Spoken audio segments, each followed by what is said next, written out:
வணக்கம். ராமேஸ்வரத்தோட அந்த பழங்கால கதை நம்ம வாழ்க்கையில நாம சந்திக்கிற பெரிய பெரிய சவால்களை பார்க்குற விதத்தையே மாத்திரும்னு சொன்னா நம்புவீங்களா?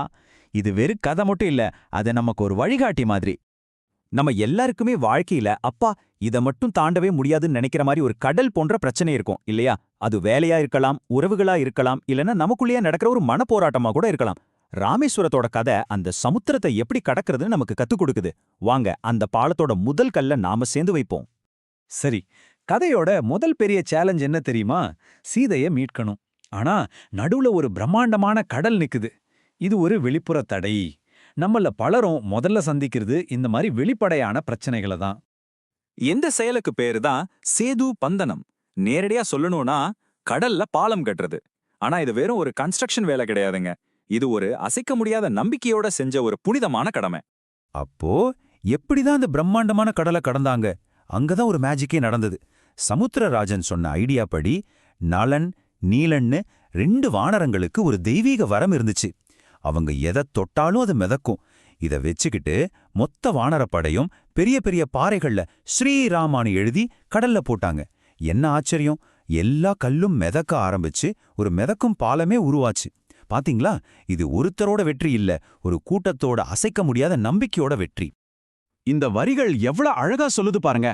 எப்படி ராமநாமம் எழுதின கல்லு கடல்ல மிதந்துச்சோ அதே மாதிரிதான் நம்ம மேலையும் நம்ம செய்யற ஒரு நல்ல நோக்கம் மேலையும் நம்பிக்கைங்கிற லைஃப் ஜாக்கெட்டை போட்டுக்கிட்டா வாழ்க்கையில எவ்வளோ பெரிய பிரச்சனைங்கிற கடல் வந்தாலும் நாம முழுகவே மாட்டோம், மிதப்போம்.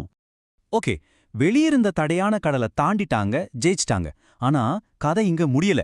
சில சமயம் நமக்கு வெளியே நடக்கிற போரை விட நமக்குள்ள நடக்கிற போர் தான் ரொம்ப பெருசு.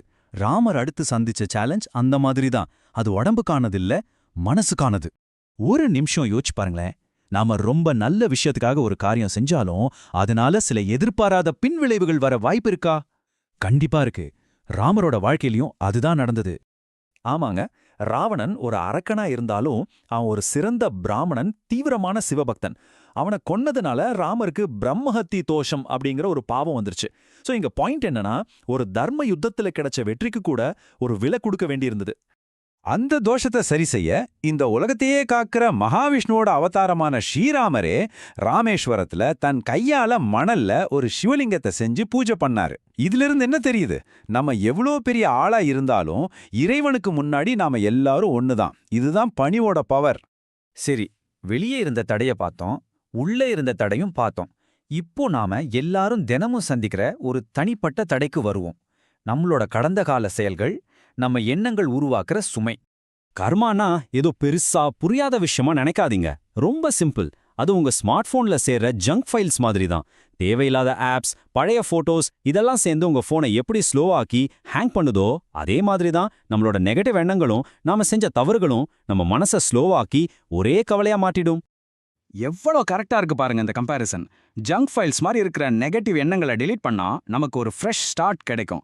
பழைய ஆப்ஸ் மாதிரி இருக்கிற நம்ம தப்புகள் அழிச்சா நம்ம நோக்கம் இன்னும் தெளிவா தெரியும். ரிசல்ட், கவலை போய் மனசுல அமைதி வரும்.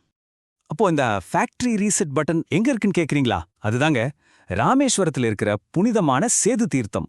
அந்த புனித கடல்ல முழு நம்பிக்கையோட ஒரு முழுக்கு போட்டு எழுந்தா அது நம்ம கர்ம வினைகள்ங்கிற பாரத்தை எல்லாம் கழுவி நம்ம ஆன்மாவை புத்தம் புதுசா மாத்திடும்னு ஒரு ஆழமான நம்பிக்கை இருக்கு. ஓகே, இவ்வளவு பழமையான இந்த கதையிலிருந்து நாம கத்துக்கிட்ட பாடங்களை இன்னைக்கு நம்ம வாழ்க்கையில எப்படி அப்ளை பண்றதுன்னு சுருக்கமா பார்க்கலாம். இந்த கதையில இருந்து நாம எடுத்துக்க வேண்டிய முக்கியமான 3 விஷயங்கள் இருக்கு. 1, நம்பிக்கை. உங்க நம்பிக்கை தான் உங்களுக்கான லைஃப் ஜாக்கெட், அதை மட்டும் கழட்டாதீங்க. 2வது, பணிவு.